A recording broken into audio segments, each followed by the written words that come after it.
আসলে একটা চাকরির ন্যায্যতার দাবিতে কোটা সংস্কার আন্দোলন করেছিলাম, এবং সেটা করতে গিয়ে কি পরিস্থিতির মধ্যে দিয়ে গিয়েছি সেটা নিশ্চয়ই আপনারা ভালো করে জানেন।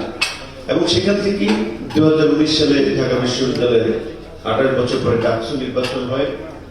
ডাকসু নির্বাচনে জয়লাভ করার পরে কার্যত মনে হয়েছিল যে আসলে আমাদের তরুণ সাধারণ মানুষ চাচ্ছে যে আমরা তাদের অধিকারের পক্ষে কথা বলি কিংবা দেশের জন্য কিছু করার একটা চেষ্টা করি। সেই চেষ্টা থেকেই কিন্তু একটা রাজনৈতিক সংগ্রাম গ্রাজুয়ালি আমরা এগিয়ে নিয়েছি, এবং এই 24 জুলাইয়ের গণ-অভ্যুত্থান এটা আমরা বলতে পারি যে যদি ধরেন আমরা এই স্ট্রাগলটা না করতাম 2018 থেকে কোটা সংস্কার আন্দোলন, নিরাপদ সড়ক আন্দোলন এবং তার পরবর্তী ডাকসু নির্বাচনের মাধ্যমে, আমি ডাকসুর প্রতিনিধি হলেও আমি অন্যান্য বিশ্ববিদ্যালয়ের ছাত্রদের সাথেও কাজ করার চেষ্টা করেছি।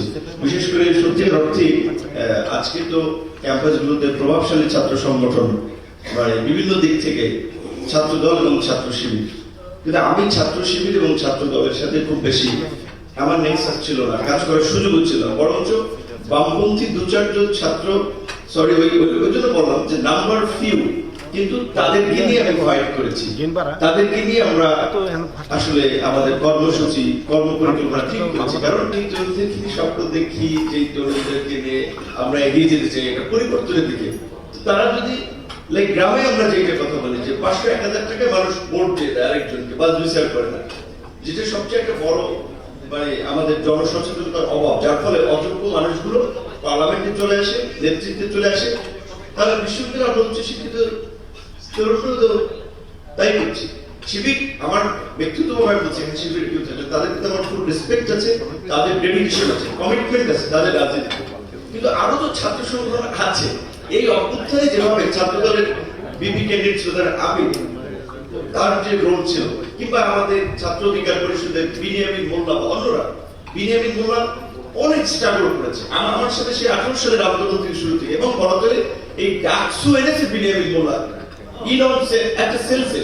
কারণ হচ্ছে ডাকসুর জন্য আপনার অনশন করা, এদিকে নিয়ে চাপ তৈরি করা, সে একটা কাজ করেছিল। তো তাদের কেন শিক্ষার্থীরা বেছে নেন? এই দুইটা কারণ আমার কাছে মনে হচ্ছে। একটা হচ্ছে যে শিবিরের এই ধরনের ওয়েলফেয়ার বেসড একটা পলিটিক্যাল অ্যাক্টিভিটিসটা আছে, প্লাস হচ্ছে তারা যেভাবে প্ল্যান হইতে কাজ করেছে, অন্যান্য ছাত্র সংগঠন সেটা পারে নাই, সুযোগ পায় নাই, কিংবা তাদের ফাইন্যান্সিয়াল লিমিট আছে। বামপন্থী ছাত্র সংগঠন বলতে পারবো ওই চিকিৎসায় ওইখানে আপনার 20% ডিসকাউন্ট আমাদের পরিচয় দিলে আপনি পাবেন, কিংবা ধরেন ছাত্র অধিকারের ছেলেরা ওরা তো বলতে পারবে না, আর ছাত্ররাও তো ওই চিন্তা করতে পারে না। যাই হোক, আমি চেয়েছিলাম যে একটা আসলে মানে বিভিন্ন ছাত্র সংগঠন থেকে একটা মিক্স প্যানেল সব জায়গায় জিতবে, একটা ভাইব্রেন্ট পরিবেশ হবে, কিন্তু সেটা দেখে নিতে এইটা আমাকে খুব হতাশ করেছে। দ্বিতীয়ত, এই আন্দোলনে আমি ব্যক্তিগতভাবে এবং আমার অন্যান্য সহকর্মীরাও একই 2018 কোটা সংস্কার আন্দোলন থেকে কতটা নিগৃহীত হয়েছে, টর্চারের শিকার হয়েছে। আমরা আজকে এখানে জার্মানির একজন প্রতিনিধি এসে ওনাকে এই ইমিডিয়েট পাস্ট অ্যাম্বাসেডর আকিম ট্রাস্টের আগে ছিলেন পিটার ফারেনহোলস, ওনাকে একটা থ্যাংক ইউ দিতে হয়। আমাদের বিভিন্ন সমস্যায় আমাদের উপর যখন একটা হামলা হয়, নিপীড়ন হয়, সো সে খুবই সিম্পাথিসাইজ ছিল। পুরো ঘটনা শুনলেই মানে আমাদেরকে কল দিয়ে জানতো, অনেক ক্ষেত্রে স্টেটমেন্ট দিত, কিংবা সরকার সেই সময় যারা কথা ছিল তাদেরকে বলতো যে মানে আমাদের ইয়ংদের আসলে তো সুযোগ দেওয়া উচিত, তাদের সাথে কেন এরকম হচ্ছে। তো তাকে থ্যাংক ইউ জানাই। আর এই যে গণ-অভ্যুত্থানের মধ্যে দিয়ে আমরা কতগুলো তরুণ নেতৃবৃন্দ পেলাম, যাদের একটা পরিচিতি, যাদের ডেডিকেশন সবাই জানে, সেই তরুণদের পরবর্তী কর্মকাণ্ডগুলো কি? তাহলে এই আন্দোলনের মধ্যে দিয়ে বের হয়ে আসা তরুণ নেতৃত্বের প্রতি ভবিষ্যতে আস্থা রাখবে। তাসলিম যারা যেমন বলেছে, আমরা তো এটাই চেয়েছিলাম আসলে যে তরুণরা এই দেশকে লিড করবে, কিন্তু আবার সেই তরুণদের একটা অংশ তো লিডের সুযোগ পেয়েছে। কারণ ডক্টর ইউনূস যখন বলেন ছাত্ররা আমার নিয়োগকর্তা, ছাত্ররা যতদিন চাইবে আমি ততদিন থাকবো, তো সেই ছাত্রদের প্রতিনিধি হিসেবে যারা গভর্নমেন্টে গেলেন তাদের ইমেজটা কি, তারা কি করেছেন গত এই 1 year প্লাস সময় যারা গভর্নমেন্টে আছেন, কিংবা যারা সেখান থেকে দল করেছেন, তাদের এক্সাম্পলটা কি? যে ভাই আমি ছাত্র আন্দোলন থেকে উঠে এসেছি, তোমাদের প্রতিনিধি হিসেবে 1 বছরে আমি একটা মিনিস্ট্রি থেকে এই কাজগুলো করেছি। সো আমরা নেক্সট দেশের দায়িত্ব পেলে আমরা এইভাবে দেশকে সাজাতে চাই। যে সমস্ত ইয়ং অ্যাডভাইজাররা আছেন কোনো ওইভাবে দৃশ্যমান দৃষ্টান্ত দেখাতে পারবেন যে যেটা করেছে ইয়ংদের চিন্তা ভাবনা, আমরা যে স্পিরিটকে ধারণ করি, কিংবা আন্দোলনের লিডার, সরি আমার একটু ক্রিটিসিজম হচ্ছে, কিন্তু বাস্তবতা হচ্ছে এই কারণে বিকজ এখন তাদেরকে মানে তাদের লেন্স দিয়ে হচ্ছে তরুণদেরকে দেখা হয় অনেক ক্ষেত্রে। সো এই পার্টি গঠন করলো, সেখানে তাদের বিভিন্ন জেলা ঢাকার পর্যায়ে যারা দায়িত্ব পালন করছে, এমনকি আমার খুব খারাপ লাগে, আমার খুব ক্লোজ কিছু সহকর্মী শুনি ইভেন তাদেরকে ফিমেল যে লালন মেলা হয় কুষ্টিয়ায়, সেখানে লাইক ওইখানে আপনার একটা ইয়ে থাকে, আপনার রাজস্ব কালেকশন একটা প্রসেস থাকে, সেটা অনেক ক্ষেত্রে গভর্নমেন্ট করে, অনেক ক্ষেত্রে এইটা টেন্ডারে দেয়, সেটা তারা এগুলো নিয়ন্ত্রণ করে। তাহলে আমাদের সিনিয়র সিটিজেন যারাও একসময় বলেছিল যে বাবা এই old generation dirty politics, corrupted politics, এইটাই দেশকে কিছু দিতে পারবে না, তোমরাই কিছু দিতে পারবে, তোমাদেরকে ভাবতে হবে, তোমাদের রাজনীতিতে এগিয়ে আসা উচিত।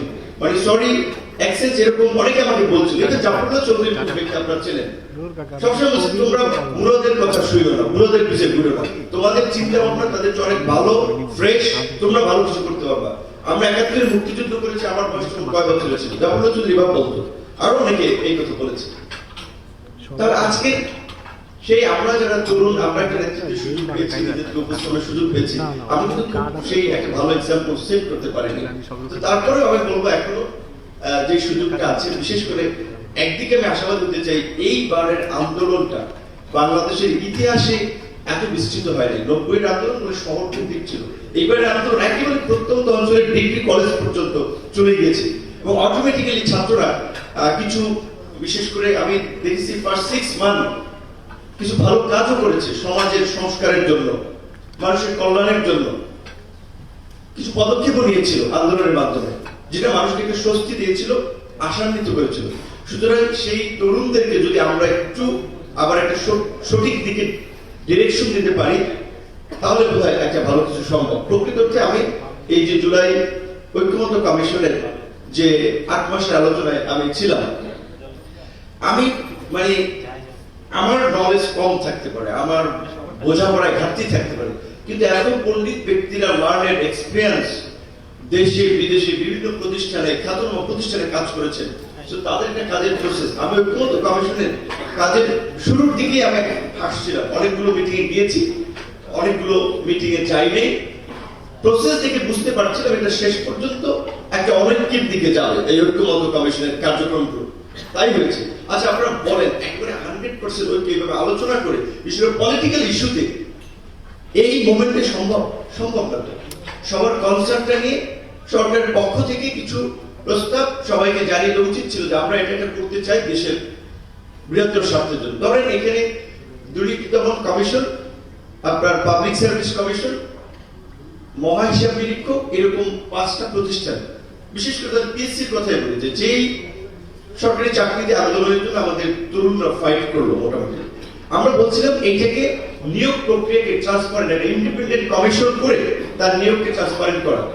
এখন সেইখানে বড় একটা পার্টি সেটা আপনার অ্যাকসেপ্ট করলো না, এইরকম ভাবে দুর্নীতি দমন কমিশন আরো একটা প্রস্তাব অ্যাকসেপ্ট করলো না, কারণ প্রত্যেকটা পলিটিক্যাল পার্টি যখন ক্ষমতা আসে পিএসসি কে নিজেদের লোক অ্যাপয়েন্টমেন্ট করার একটা হাব হিসেবে ব্যবহার করতে চায়, এন্টি কারাপশন কমিশনকে আপনার একটা ওয়েপন হিসেবে, অপোজিশনকে সাইজ করার একটা টুল হিসেবে ব্যবহার করতে চায়।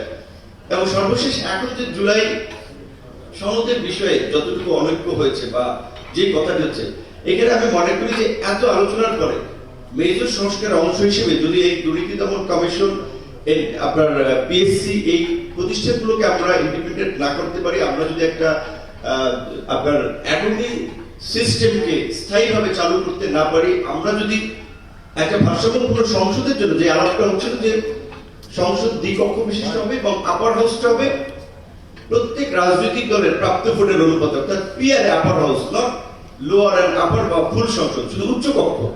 এই বিষয়ে সরকার গঠন করার মতো সম্ভাব্য বড় দল লোকটা বিসেল দিয়েছে, দ্যাট মিনস তারা পরে গেলে তারা এটা নাও করতে পারে, তাহলে তো এই সংস্কারের কোনো অর্থ হলো না। তাহলে এই যে 8 মাস এত আয়োজন করে সেই সংস্কার কতটুকু কার্যকর হবে? তাহলে যদি এই প্রক্রিয়ায় জুলাই সনদটা বাস্তবায়ন হয় তাহলে কিন্তু ওই পুরানো পথেই রাজনীতি চলবে। সুতরাং সেই দিক থেকে আবার আমরা না, তার পরের জেনারেশনকে রাস্তায় নামতে হবে, আবার পিটানি খেতে হবে পুলিশের, কেউ আবু সাইদের মতো জীবন দেবে, বিচারের গত 50 বছর হয়েছে। সুতরাং সেই জায়গা থেকে আমাদের তরুণরা যদি সচেতন থাকে এবং একটু রাজনৈতিকভাবে চিন্তা করে, তাহলে বোধহয় এখন থেকে অন্তত আগামী নির্বাচন এবং পরবর্তী সরকার আমরা অন্তত কিছুটা প্রেশার ক্রিয়েট করে হলো, যেটা বলে প্রেশার প্রুফ হিসেবেও বিভিন্ন পরিবর্তনে সরকার বিভিন্ন স্টেক হোল্ডারদেরকে বাধ্য করতে পারি। আজকের আয়োজনে আবারও আয়োজক সহ অংশগ্রহণকারী সকলকে ধন্যবাদ।